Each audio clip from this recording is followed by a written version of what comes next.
bisa berada sekarang di ruangan Tuhan untuk mengikuti kuliah sebagaimana terjadwal biasa. Tak lupa selawat dan salam kita ucapkan kepada Nabi Muhammad SAW. Dan jauh nanti kita memberikan selawat dan doa.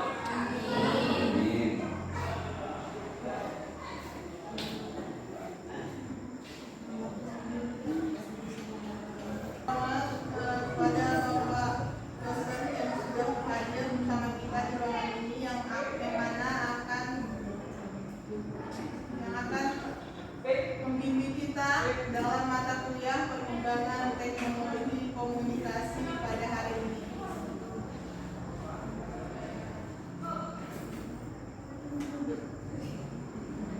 Dan saya mungkin selanjutnya akan saya serahkan kepada Bapak dosen. Terima kasih.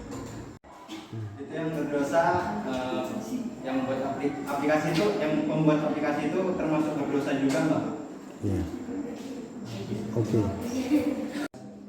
Contoh teknologi komunikasi yang digunakan adalah paku, tanah liat, hieroglif Mesir, abjad finansial, dan angka. Nah, jadi hieroglif Mesir ini, Pak, dan abjad finansial itu sama dengan, kalau misalnya bisa dibilang di zaman sekarang itu namanya monograph. Jadi apakah lukisan goa sama hieroglif Mesir abjad finansial itu termasuk dari zaman prasejarah atau di zaman kuno? Iya. Oke.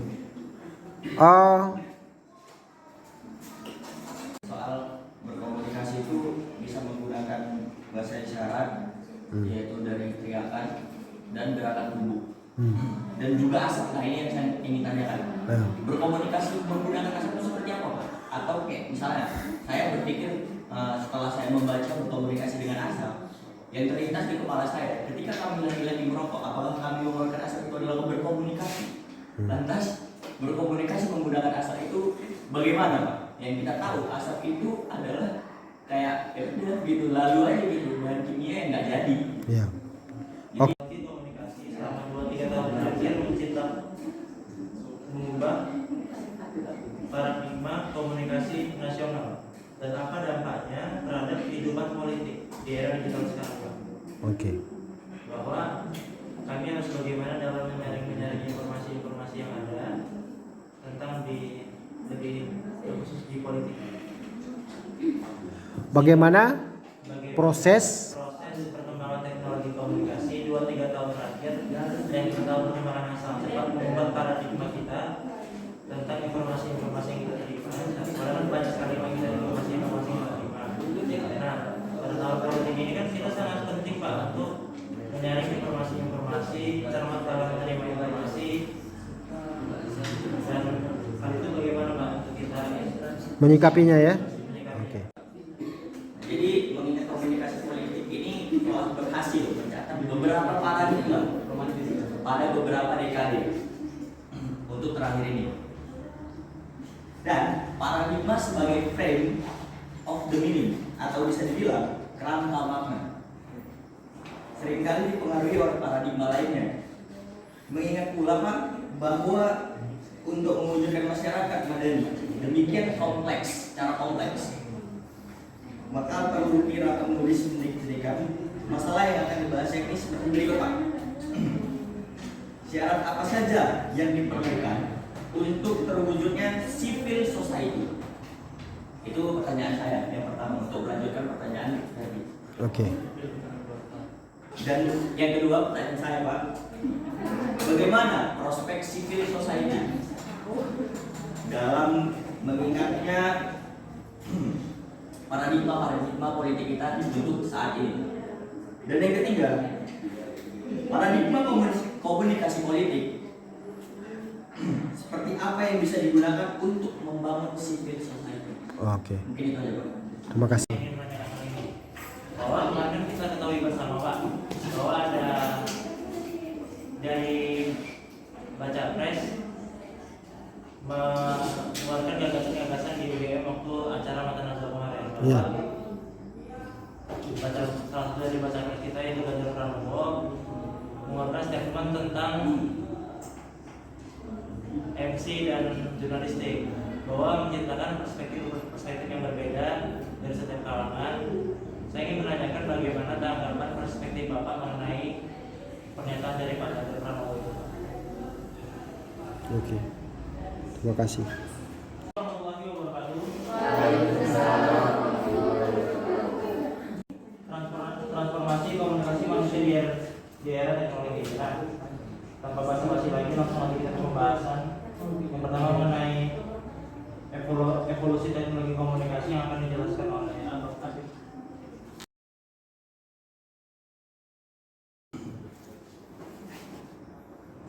Yang tadi telah saya sampaikan, teknologi komunikasi adalah segala bentuk alat, media, atau sistem yang digunakan untuk menyampaikan informasi ataupun pesan antara dua pihak atau lebih.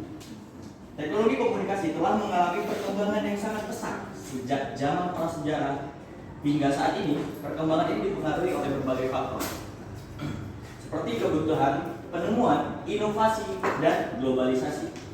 Nah, jadi ada banyak macam evaluasi di era globalisasi ini. Yang pertama itu adalah zaman prasejarah. Yang tadi saya bilang, manusia menggunakan bahasa tubuh di zaman prasejarah, suara, dan gambar untuk berkomunikasi. Contoh teknologi komunikasi yang digunakan adalah isyarat, tangan, teriakan, asap yang tadi disampaikan Bapak ini, dan tulisan dua. Asap itu salah satunya caranya itu seperti sinyal. Kayak yang bilang Bapak ini, kalau misalnya kita di zaman dulu mengeluarkan asap atau kita tutup asap sekali, dua kali, itu menandakan ada pesta atau ada bahaya. Itu atau pada zaman kuno, manusia menggunakan tulisan, angka, simbol untuk berkomunikasi. Contohnya teknologi komunikasi yang digunakan adalah paku, tanah liat, dan hieroglif Mesir, dan abjad Venesia, dan angka Arab. Apa itu hieroglif Mesir dan apa itu abjad Venesia? Untuk hieroglif Mesir adalah sistem tulisan formal yang digunakan masyarakat Mesir kuno, yang terdiri dari kombinasi elemen, logograf, dan albert. Hieroglif Mesir merupakan salah satu sistem penulisan paling tua yang dikenal di zaman manusia zaman dahulu. Sedangkan abjad Venesia berasal dari kira-kira tahun 1000-an sebelum Masehi, yang merupakan turunan langsung dari abjad Proto-Sinainya. Huruf ini digunakan oleh seorang Venesia untuk menulis bahasa Venesia, sebuah bahasa Semit Utara. Abjad-abjad modern yang merupakan turunan huruf Venesia adalah Albert Yunani, dan yang terakhir abjad Ibrani. Yang ketiga adalah zaman pertengahan. Manusia mengembangkan sistem tulisan yang lebih kompleks dan mulai menggunakan kertas sebagai media. Contohnya itu seperti teknologi komunikasi yang digunakan adalah manuskrip, pergamen, dan kertas. Jadi di zaman pertengahan ini manusia sudah berevaluasi lebih jauh atau lebih modern bisa dibilang. Baru ada zaman modern awal. Manusia menemukan mesin cetak yang memungkinkan penyebaran informasi secara massal dan cepat. Contoh teknologi komunikasi yang digunakan adalah buku cetak, surat kabar, dan pamflet. Zaman modern akhir, manusia menemukan alat elektronik yang memungkinkan komunikasi jarak jauh dan real time. Contoh teknologi komunikasi yang digunakan adalah telegram, telepon, dan televisi, dan pastinya itu adalah komputer, dan yang terakhir adalah handphone. Terus ada zaman komputer. Manusia menemukan alat digital yang memungkinkan komunikasi multimedia dan interaktif. Contoh teknologi komunikasi yang digunakan adalah internet, ponsel pintar atau bisa kita sebut handphone, media sosial, dan aplikasi-aplikasi lainnya. Perkembangan teknologi komunikasi telah mengubah cara manusia berkomunikasi secara signifikan. Beberapa perubahan yang terjadi antara lain dari komunikasi satu arah menjadi dua arah atau multi arah, dari komunikasi tatap muka atau virtual, atau bisa kita sebut zaman sekarang adalah video call, dari komunikasi terbatas menjadi tidak terbatas atau global, dari komunikasi lambat menjadi cepat dan instan, dan dari komunikasi verbal menjadi non verbal atau visual, Selanjutnya yang terakhir adalah dari komunikasi formal menjadi informal atau santai. Lalu bagi manusia, beberapa dampak positifnya adalah memudahkan akses pertukaran informasi atau pengetahuan. Yang kedua, meningkatkan efisienis dan produktif kerja atau belajar. Jadi mempermudah kita untuk belajar dan lebih produktif lagi untuk mengetahui pendidikan atau belajar. Yang ketiga adalah memperluas jaringan dan relasi sosial atau profesional. Yang keempat ada kreativitas dan inovasi dalam berbagai bidang. Yang kelima, menumbuhkan kesadaran partisipan dalam isu-isu global. Nah, itu tadi dampak positif dari komunikasi. Yang ini selanjutnya ada dampak negatifnya. Ada beberapa. Yang pertama, menimbulkan ketergantungan dan kecanduan terhadap teknologi. Nah, itu sebenarnya sangat bahaya untuk kecanduan teknologi, atau bisa sampai kita menyalahgunakan teknologi tersebut. Seperti yang dibilang teman kita tadi, saudara Hafiz. Lantas siapa yang disalahkan? Penciptanya atau penggunanya? Nah, itu adalah kalau misalnya kita ketergantungan sama teknologi. Terus ada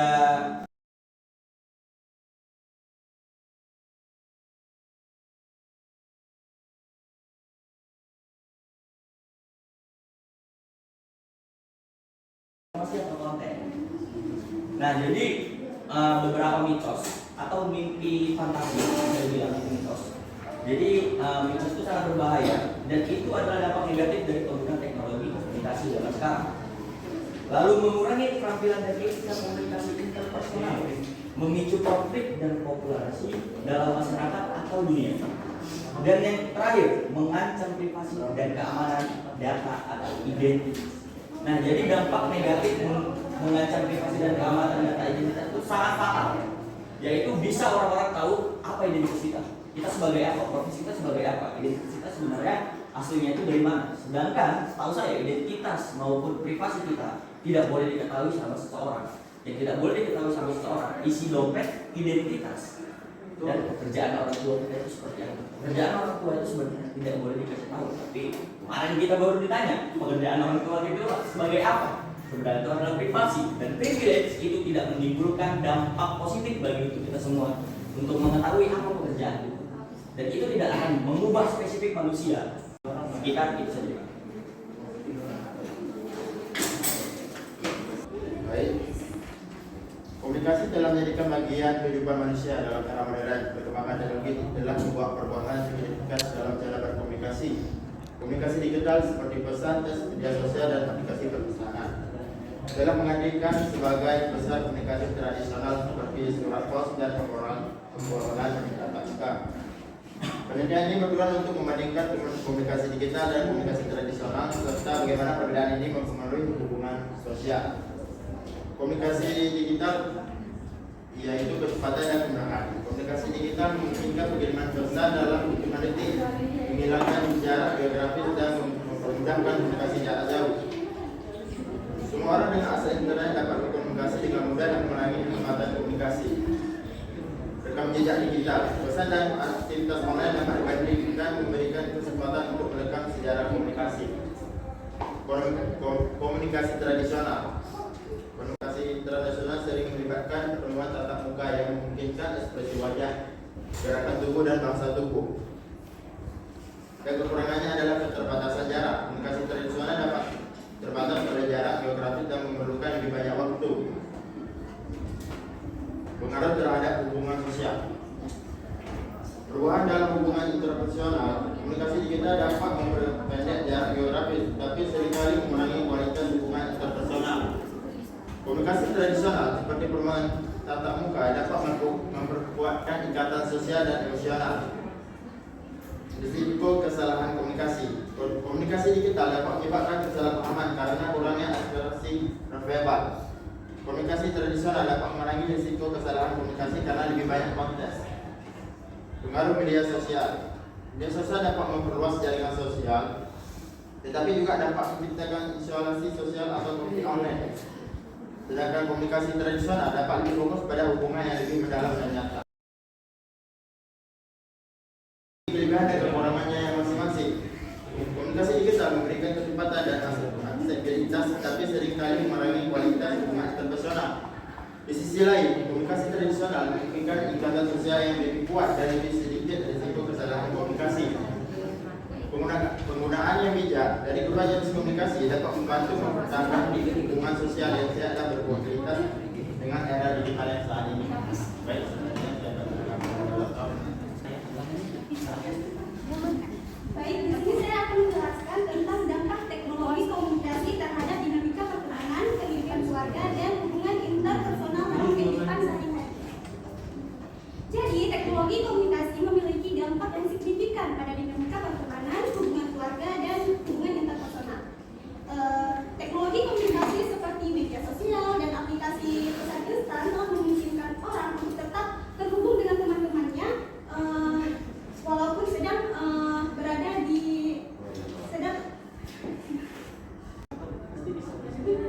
bahkan jika mereka sedang berada di lokasi yang berbeda. Namun hal ini juga bisa membuat hubungan menjadi lebih dangkal.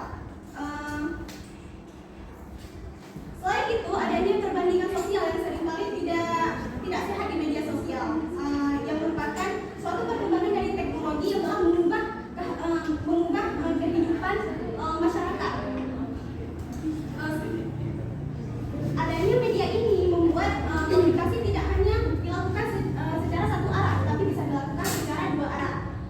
Penggunaan media sosial yang tidak efektif akan menimbulkan dampak yang luar biasa. Salah satunya yaitu akan menghabiskan banyak waktu hanya sekedar untuk mengakses media sosial saja. Jadi ada beberapa dampak yang terjadi terhadap dinamika pertemanan, hubungan keluarga, dan hubungan interpersonal dalam kehidupan sehari-hari, seperti berkurangnya komunikasi tatap muka. Jadi dengan kehadiran gadget ini melahirkan budaya tidak acuh dengan lingkungan sekitar. Jadi berkurangnya komunikasi tatap muka ini, manusia menjadi tidak acuh dengan hubungan sekitar, tapi mereka hanya peduli dengan gadgetnya masing-masing. Komunikator ini sangat membahayakan kepada penerima pesan yang diterima, dan kemungkinan besar kesalahpahaman juga berpeluang besar. Bahwa dengan tidak saling peduli antara komunikator dan komunikan dapat menimbulkan korban dari kesalahpahaman penerima pesan. Di samping itu, hal tersebut juga sering kita lihat dari orang bicara yang sering sibuk dengan gadgetnya masing-masing. Contoh seperti kalau pada zaman dahulu kita nongkrong dengan teman-teman kita, kita lebih berasa nongkrong dengan teman-teman kita. Tapi sekarang semenjak kenal dengan gadget, duduk nongkrong dengan teman-teman itu terasa kayak asing. Mereka hanya memperhatikan gadget mereka masing-masing. Yang kedua itu yaitu dampak pada tidak fokus dalam berkomunikasi. Jadi tidak fokus dalam berkomunikasi dapat menyebabkan diskomunikasi, sehingga informasi yang disampaikan tidak seutuhnya diterima oleh komunikan. Jika dahulu sebelum kita mengenal gadget, kita komunikasi antara satu dua orang. Jadi banyak cerita yang bisa disampaikan kepada teman-teman kita, dan itu juga bisa dipahami oleh pendengar yang lainnya. Tapi sekarang itu berbeda. Realitanya pada saat ini disaksikan di mana saja kita kumpul, mereka itu hanya sibuk memainkan gadget mereka masing-masing. Yang dampak ketiga yaitu dampak pada kesehatan mental. Terlalu banyak paparan terhadap teknologi komunikasi juga dapat berdampak negatif pada kehidupan kita sehari-hari, seperti kecanduan media sosial atau stres digital. Selanjutnya kakaknya. Baik, saya akan menjelaskan tentang transformasi komunikasi dan tren sosial. Teknologi komunikasi adalah determinan kehidupan sosial, bagaimana orang berinteraksi, bentuk organisasi sosial, hingga sejarah kehidupan manusia ditentukan oleh teknologi komunikasi yang digunakan. Tercatat dalam sejarah perkembangan manusia, teknologi komunikasi berperan penting dalam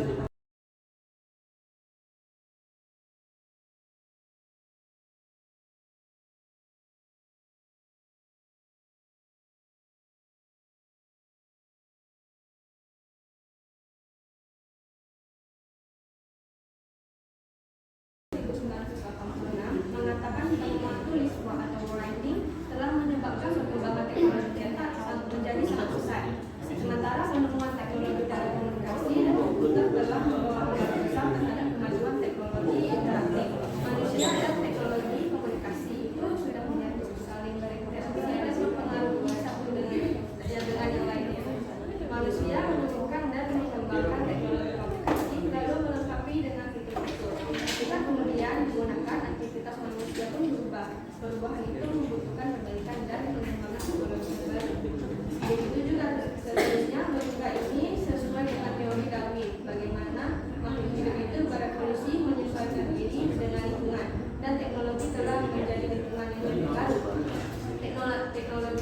yang canggih tidak membuat otak menjadi malas untuk tidak bekerja, tapi justru memunculkan potensi kreativitas dan kecerdasan yang sebelumnya tersembunyi. Konfederasi teknologi digital fenomena yang sama terjadi juga pada smartphone yang canggih telah mengintegrasikan telekomunikasi, internet, dan secara langsung. Orang tidak bisa dipisahkan dari digital smartphone-nya, baik dengan aktivitas sosial, ekonomi, politik, budaya, rekreasi, dan lain-lainnya. Muncullah tuntutan untuk berubah menjadi masyarakat, industri, dan juga pemerintah seiring berkembangnya teknologi digital. Namun tidak berarti teknologi tradisional. Media seperti televisi, radio, surat kabar, buku, dan sebagainya akan tetap ada, tidak ada yang hilang ataupun mati, hanya fungsinya saja yang berubah. Tetapi teknologi komersial itu tidak mati atau satu, hanya berubah fungsi, menjadi suatu bernilai seni, menjadi bahan polisi atau romantisme masa lalu. Di masa depan akan semakin banyak teknologi atau media profesional yang senasib dengan ini dan lukisan. Ketika konferensi teknologi komunikasi sudah dimanfaatkan secara luas, maka setelah penyesuaian pada teknologi tersebut menjadi keharusan. Baik, segitu saja. Perubahan dalam norma-norma sosial yang disebabkan oleh teknologi digital dan mempertimbangkan etika dalam komunikasi online. Nah, nilai dan norma adalah hal yang sangat penting dalam kehidupan sosial dan bermasyarakat. Nilai dalam bahasa Inggris yaitu value yang bisa diartikan sebagai penghargaan. Nilai adalah suatu kualitas atau penghargaan terhadap sesuatu yang dapat menjadikan dasar penentu tingkah laku seseorang.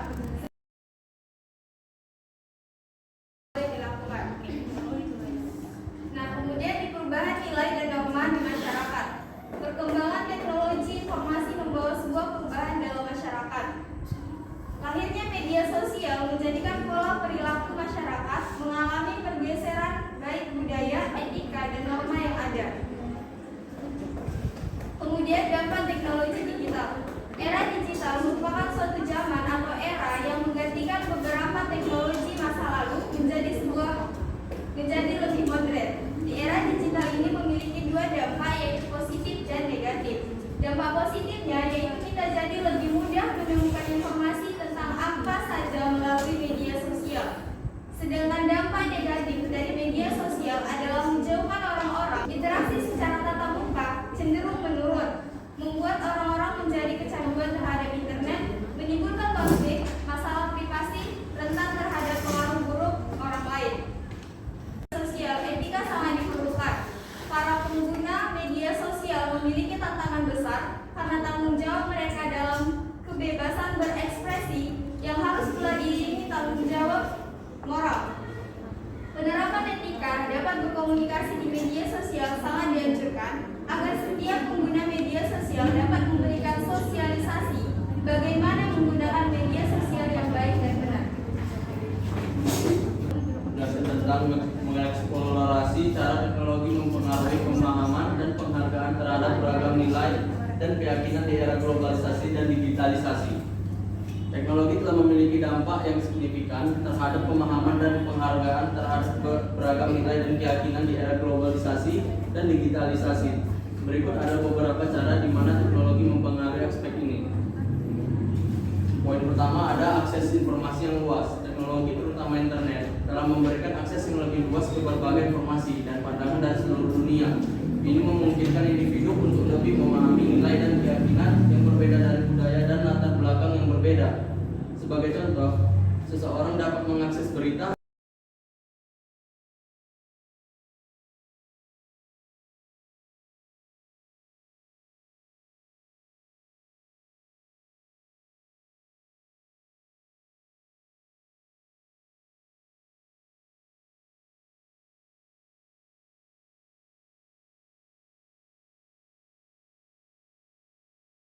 berbagai budaya untuk memperdalam pemahamannya tentang keragaman. Poin kedua ada komunikasi antar budaya. Teknologi juga memungkinkan komunikasi lintas budaya yang lebih mudah. Platform media sosial, aplikasi pesan, dan teknologi komunikasi lainnya memungkinkan individu untuk berinteraksi dengan orang dari berbagai latar belakang secara langsung. Hal ini dapat membantu dalam memahami keyakinan dan nilai-nilai orang dari budaya yang berbeda. Poin ketiga ada ekspresi identitas budaya. Internet memungkinkan kita memahami keragaman budaya. Poin keempat ada mempelajari nilai dan keyakinan lain. Teknologi juga memfasilitasi pendidikan dan belajar online. Ini berarti individu dapat mengambil kursus atau mengikuti pelatihan yang mengajarkan tentang nilai-nilai dan keyakinan budaya lain. Ini dapat membantu dalam memperluas pemahaman dan penghargaan terhadap keberagaman. Poin kelima ada resiko filter bubble. Namun teknologi juga dapat menciptakan filter bubble di mana individu hanya terpapar pada pandangan yang sejalan dengan keyakinan mereka sendiri. Ini dapat mempersempit pandangan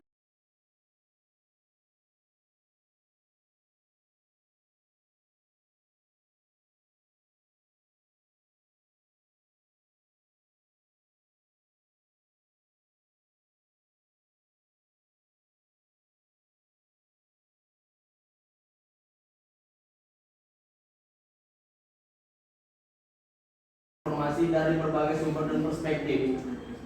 Poin ke-6 ada tentang tantangan konflik nilai. Di era digital, konflik nilai dan keyakinan seringkali terungkap secara terbuka di media sosial dan platform online lainnya. Ini dapat mempengaruhi pemahaman dan penghargaan terhadap beragam nilai dan keyakinan, kadang-kadang dengan cara yang tidak sehat. Penting untuk mempromosikan dialog yang konstruktif dan penghormatan terhadap perbedaan. Pada akhirnya, teknologi memiliki potensi besar untuk memperdalam pemahaman dan penghargaan terhadap beragam nilai dan keyakinan di era globalisasi dan digitalisasi. Namun penggunaan yang bijak dan kritis dari teknologi diperlukan agar dampaknya positif dan mendukung kerjasama antar budaya yang sehat. Itu mengenai dampak transformasi komunikasi oleh teknologi pada pola pikir individu termasuk perubahan dalam perilaku konsumen dan gaya. Bahwa di sini transformasi komunikasi teknologi yang berubah memberi pengaruh psikologis, gaya hidup dan mencerminkan nilai-nilai sikap kebiasaan. Nah, bahwa kalau diterapkan nilai-nilai tertentu suatu peraturan seperti hari Kamis memakai batik, hari Senin memakai PPH. Kalau misalnya kita menerapkan hal itu sebagai peraturan, mungkin banyak yang melanggar, banyak yang apa. Tapi kalau misalnya kita ciptakan ini menjadi sebuah tren, jadi sebuah suatu hal yang lebih pendekatan transformasi komunikasi digital, kebanyakan dari teman-teman kita di sini malah mendukung atau banyak yang berpartisipasi dalam mengikuti tren tersebut. Dan ada juga beberapa dampak psikologis perubahan dalam perilaku yang ditimbulkan oleh transformasi komunikasi. Meningkatnya keterbukaan dan ekspresivitas individu. Bahwa yang tren-tren sekarang dalam komunikasi digital itu yang biasanya menjadi hal yang aneh, menjadi hal yang biasa. Menjadi hal kita untuk mengekspresikan sesuatu dalam menciptakan suatu tren-tren, tapi ada juga hal-hal yang dinormalisasikan dan ternyata ini bukan hal yang baik gitu. Dan yang kedua, ada yang memungkinkan individu untuk menyampaikan pendapat, perasaan dan identitas secara bebas dan luas melalui media sosial, blog, podcast dan lain-lain. Nah, seperti yang kita lihat di tahun politik sekarang, banyak kali teman-teman kita kalau misalnya kita melihat di TikTok, melihat abang kelas kita di IG-nya, banyak kali yang menyuarakan pendapat melalui media sosialnya, memicu perdebatan atau hal-hal lainnya, keresahan dari seseorang yang dicurahkan ke dalam media sosial yang diterima atau penolakan yang didapatkan melalui media sosial.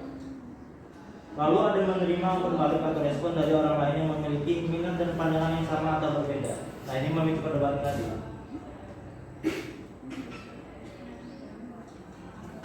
Lalu ada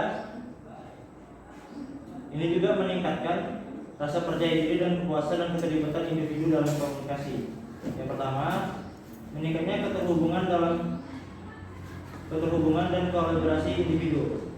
Teknologi komunikasi memungkinkan individu untuk berhubungan dan bekerja sama dengan orang lain yang berada di lokasi yang berbeda atau jauh. Nah, ini salah satu keunggulan dari komunikasi digital tersebut. Bisa dari video call, chat, konferensi online, webinar, bahkan seminar-seminar sekarang banyak yang dilakukan secara online. Nah, hal ini dapat meningkatkan efektivitas dan produktivitas, walaupun ada plus minusnya. Yang kedua ada meningkatnya keterpaparan dan diversitas individu. Teknologi komunikasi meningkatkan individu untuk mengakses dan mengeksplorasi informasi atau konten yang berasal dari berbagai sumber media dan platform. Bahwa kita di sini banyak sekali menerima informasi-informasi secara padat. Bahkan kita juga kadang ingat, maka sebenarnya informasi-informasi yang kita terima terlalu cepat itu dapat mengurangi cara kita mengingat dari informasi tersebut. Nah, hal ini menyebabkan juga menurunnya konsentrasi dan refleksi individu. Bahwa komunikasi dapat mengganggu fokus dan perhatian individu dalam komunikasi, bahwa dapat terdistraksi oleh informasi atau konten yang tidak relevan. Hal ini dapat menurunkan kritisisme, logika dan etika individu dalam komunikasi. Habis. Dan politik memeriksa cara teknologi komunikasi mempengaruhi pemahaman manusia tentang isu-isu global dan politik dan lingkungan. Teknologi komunikasi adalah salah satu faktor yang mempengaruhi proses globalisasi, yaitu peningkatan interaksi dan integrasi antar negara, masyarakat, dan individu di seluruh dunia. Teknologi komunikasi memungkinkan manusia untuk mengakses, menyebarkan, dan memanfaatkan informasi dari berbagai sumber dengan cepat dan mudah. Teknologi komunikasi juga membuka peluang untuk berdialog, berkolaborasi, dan berpartisipasi dalam berbagai isu global politik dan lingkungan. Salah satu isu global politik yang relevan dengan perkembangan teknologi komunikasi adalah dampak terhadap keamanan negara. Teknologi komunikasi memungkinkan informasi tersebar dengan cepat dan luas, namun juga berpotensi dimanfaatkan oleh pihak-pihak yang ingin mengganggu stabilitas dan